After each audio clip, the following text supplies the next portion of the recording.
na bazoyebisanga na yebisa Eliane pe na yebisa Tibola pe na yebisa Zawadi. Mama, papa, mama, eza message zengote. Bandeko na sotangi bakombo oyo. Na moni molimo kutalisanga na vision. Na yebisa bango boye. Lokola bango babimaki na basala Nzambe. Zamba ebisi banga batubela. Eza na mabe moko ezo ya liboso na bango. Parce que batante basali ya Nzambe. Mabe moko ezo ya liboso na bango. Baza modi. Baza modi.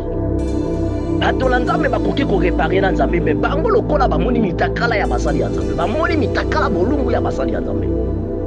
Akoza la modi. Bakanisa histoire na Bible. Bandeko bamonaki bolumbu ya tata na bango. Ils étaient maudits. Bamelisi papa masanga bamoni bolumbu na bango. Nzamba modisaki bango. Na solo bana bandeko balandinga. La chaîne qui vous édifie.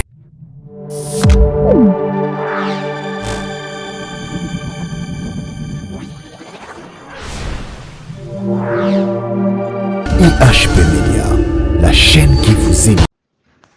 Et shalom peuple de Dieu, c'est votre humble serviteur, le prophète Jérémie Bonianga. Chaque fois, tous les kakaliboso na bino, c'est-à-dire, ils ont un message moko Nzambe apesa kabiso. Et lelo, tozana des messages o Nzamba apesi biso na kati ya mabondeli oyo tozalaki na yango. Et message ya liboso eza pona tina na papa na biso Mike tope pasteur Mike. Et deuxième message eza pona sœur na biso Zawadi, pe sœur na biso Tibola, pe sœur na biso oyo babengi Eliane. Le bwana eza ba oyo Nzambe apesi biso pona tina tolobela bango. E yambo ya likambo nyonso na lingi tosambela na bino elongo. Mutakatifu Mungu aidi na bala katika jina la Yesu Kristo. Mungu aidi na bala shimama. Shimama na emisho yako shimama mutakatifu na kombo na Yesu Masia. Mungu aidi na bala shimama la jina la Yesu Kristo. Amen. Et que Dieu vous bénisse. Balandia émission Le temps des miracles avec votre humble serviteur, le prophète Jérémie. Et bomona kabiso toleka pamba pamba te. Bien aimé, soki toleki, c'est-à-dire, ils ont un message au Nzambe apesi na basali na ye. Et messager sans message, c'est un faux messager. Ils ont un moment mususu Nzambe alobaka, pesa un moment mususu Nzambe alobaka te. Exemple, okomona na ba prière na yo, au sambeli, ozomona comme si makambo ye grave, ozomona comme si réponse ya Nzambe zate. Kokanisa tete Nzamba tiki yo, kokanisa tete Nzamba zate. Non, Nzamba za na tawa na ngalo en tant que prophète en Nzambe, na benga kango eza silence ya Nzambe. Ezalaka moment o babengaka la silence de Dieu. Et bien aimé boyebi ezana makambo ezoleka na kati ya basali na Nzambe tope na kati ya église de réveil. Et tango makambo elekaki pona tina na papa na biso Mike. Et biso personnellement tozwa ki pe ta ya prière ya kotuna volonté ya Nzambe tope ya koyeba pourquoi makambo aboy. Et bien aimé tokotaki prière ya makasi.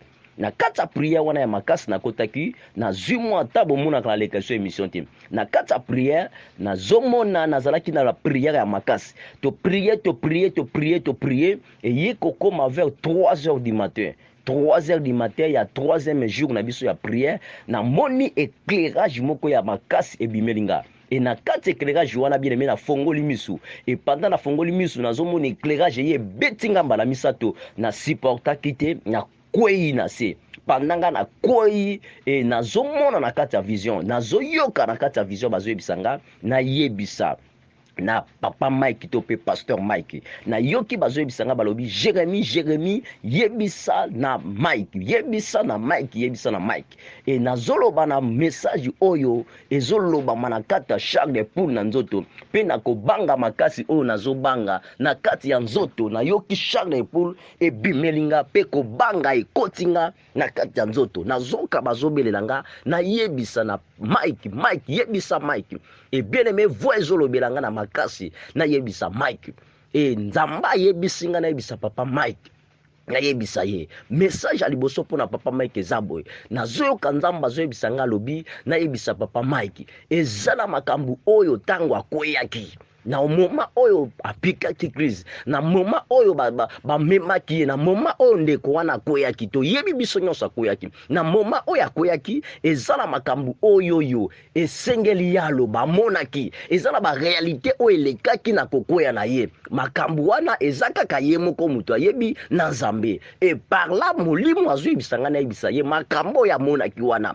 afongola munoko na ye atubela to mpe aloba yango eza na makambo oyo amonaki na kokweya na yo wana eza na phénomène moko elekaki na kokweya na yo wana na kokweya na yo wana eza na makambo eleki ndekola azoyebisa ngai nayebisa ye nazoka mongongo eza koinsistele ngai nayebisa papa Mike na kokweya na ye makambo oyo amonaki wana abomba yango te parce que oyo ekoya lobi toyebi te avant likambo ekoma peuple de Dieu nzambe adlobelaka na basali na ye eza na makambo oyo akoyaki amonaki wana makambo wana kola ayebisi ngai nayebisa ye atubela to mpe aloba yango abomba te bible lobi oyo akoyambola mabene ya kobika kola lobi makambo wana amonaki ayambola kola talisaki nga basali ya nzambe mibale oyo esengeli papa Mike akutana na bango mpe alobela bango namonaki batalisaki ngai na vision ntango na kwei namoni na vision bazotalisa nga namonaki papa Nkelani kola azoyebisa nga lobi nayebisa papa Mike aluka papa Nkelani ayambola makambo wana mpe bakosambela mpona ntina na ye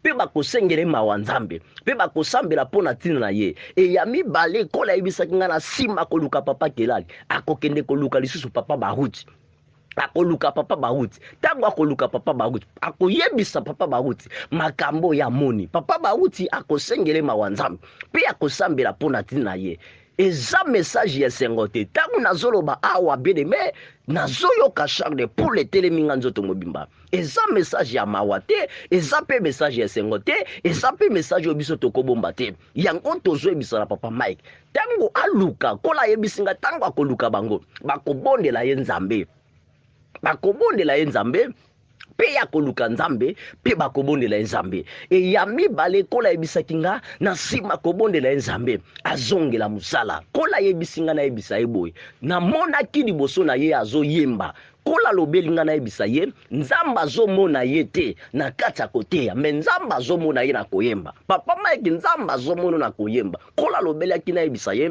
kola azomoni na makambo ya koyemba azomona ye na koteya te akanisa histoire ya David na koyemba ya David milimo abeba nde kobima kola yebisinga na yebisa ye azongela likaboni ya koyemba akontinue na message na ye nzamba ataka message ya likolo na ye me diable alingaki aetufe to mpe ayiba grâce eza kati na ye me nzambe na mawa na ye alingi mosali na ye kola lobi azongela makambo ya koyemba nazomona mikolo liboso na ye kola moni ete na makambo ya koteya namoni ye te parce que nzambe atalisinga yango te namoni ye kaka na koyemba azongela koyemba koteya namoni ye te kola lobeli nga nayebisa ye nayebi eza na bato bazosakola me nga na ye na message okola apesinga namoni ye te na makambo ya koteya me nazomoni na koyi namonaki mikolo liboso na ye azoyemba bato bazobika kola yebisinga azongela makambo ya koyemba atika makambo ya koteya ye kola benga ye na kati ya makambo ya koyemba na nsima bakosambela ye nzambe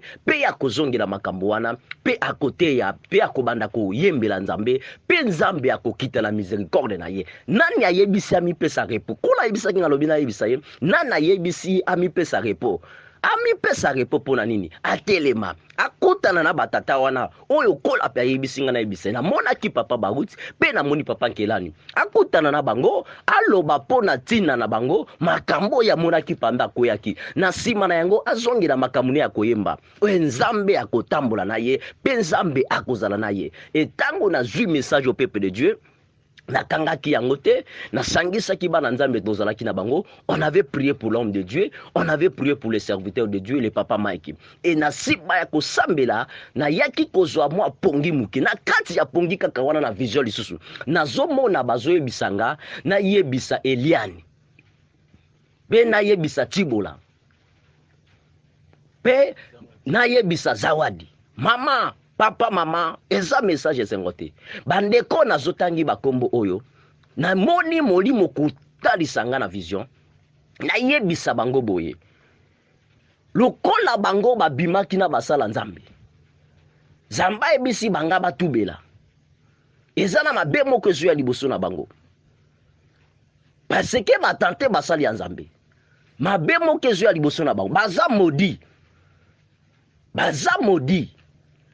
Bato na nzambe bakoki ko réparer na nzambe, mais bango lokola bamoni mitakala ya basali ya nzambe, bamoni mitakala bolumbu ya basali ya nzambe, bakozala maudit.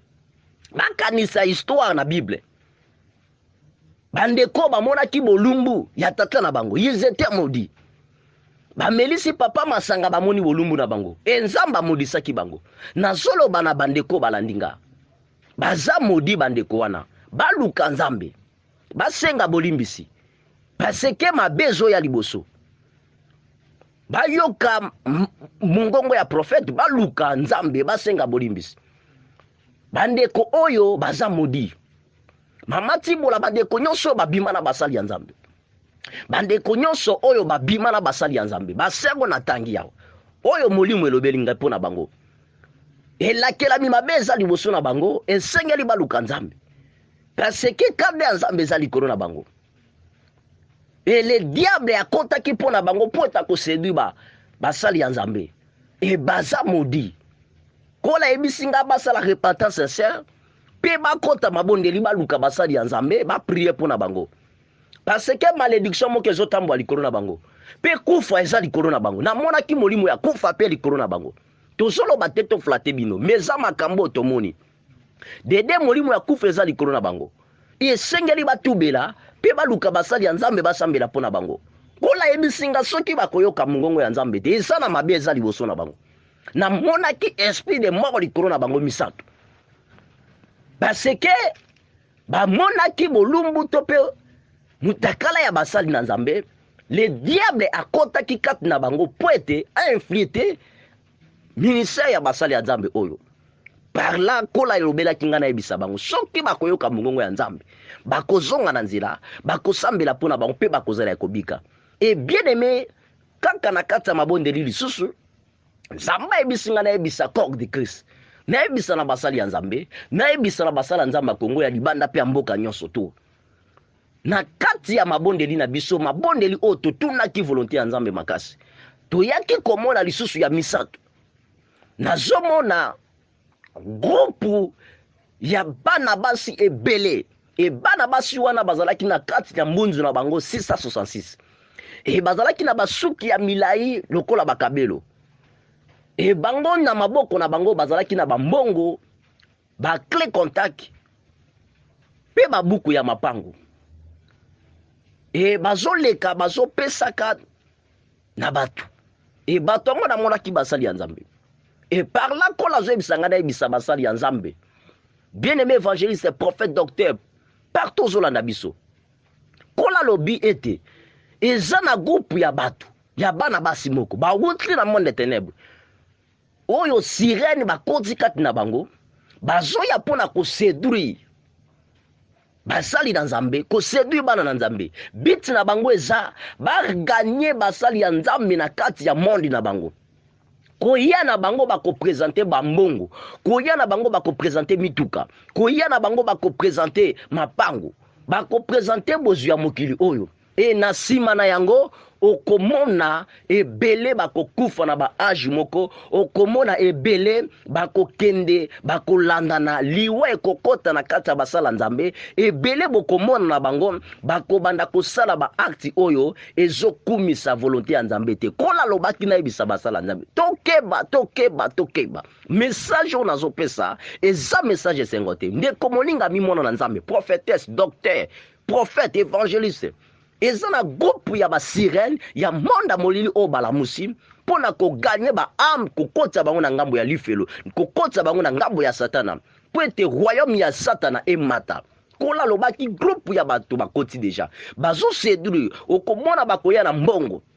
Bana basi wana tango bakoya na ministère na yo, bakoya ko soutenir yo na mbongo. Ndeko nanga chantre, ndeko nanga évangéliste, bakoya na mbongo bapesi yo pona ministère, bakoya na mbongo bapesi yo pona otonga église, okoya na mbongo osomba mituka, okomona bakoluko koma na pasteur koma na lix. na vie moko ya lix nengina yebisa yo frères et sœurs, c'est Dieu qui bénit, c'est la bénédiction de l'Éternel qui enrichit. Kanisa bozui ya Salomo, kanisa bozui oyo nzambe apambola ki batata na biso edi na bala, kanisa bozui oyo nzambe apambola ba papa na biso kelale. Bible lobi Jésus-Christ est le même hier, aujourd'hui, éternellement. Yo zolanda message au bien-aimé, tout est vanité. Ça sert à quoi un homme gagne tous les biens de ce monde, à la fin tu perds de son âme. Jésus-Christ revient bientôt, bien-aimé. Bien-aimé Kolanda Moutou, mon influence tes maman, mon influence tes papa na mabe. C'est ça ma message tozo qui pour nabino. C'est votre humble serviteur, les prophètes Jérémie.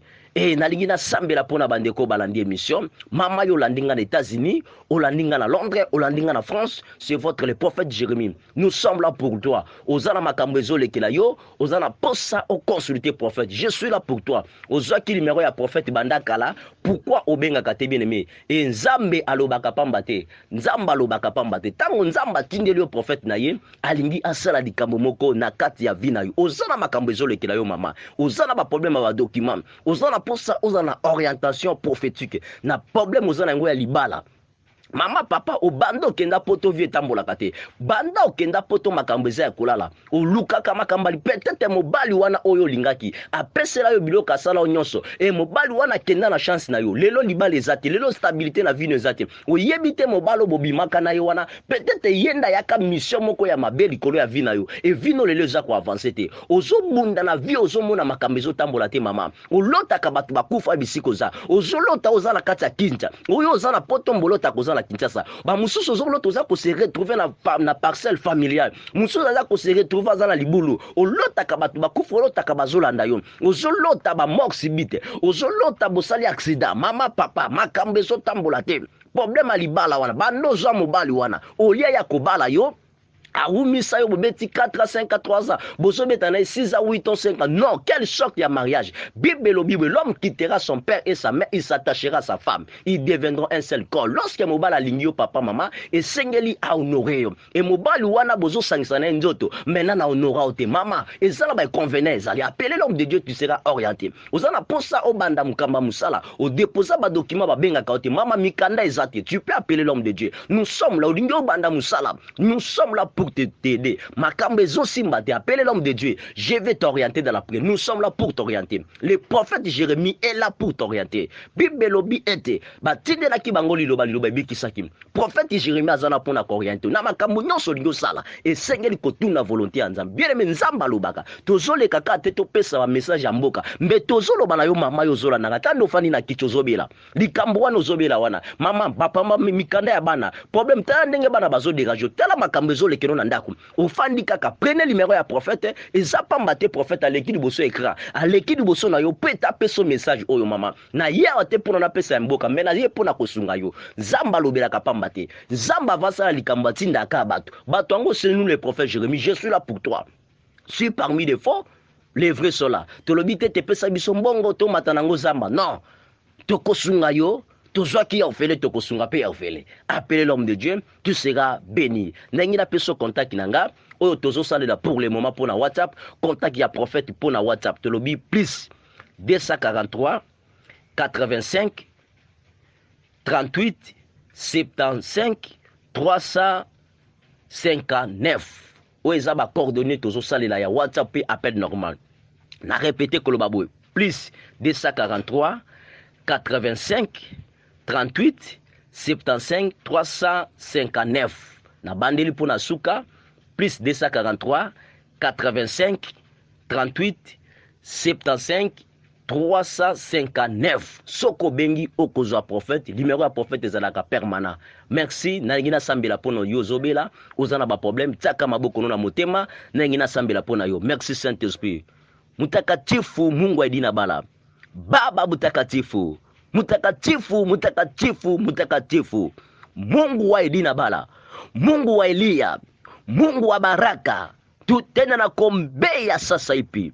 Mungu wangu shimama. La jina la Yesu Kristo. Unafukuza manevre yote ya shetani. Unafukuza misala yote ya shetani. Katika jina la Yesu, shetani mumbaya toka. Bima na kombo na Yesu Masia. Tika bomo ya bana na zambe. Tu es guéri. Tu es visité dans le nom de Jésus. Amen. Bye bye, tokutani soki Yesu azongi nanu te. Nzamba pambola bino, nzamba pambola bandeko nyonso balandi biso na France partout. Bye bye, nzamba pambola bino. La chaîne qui vous édifie.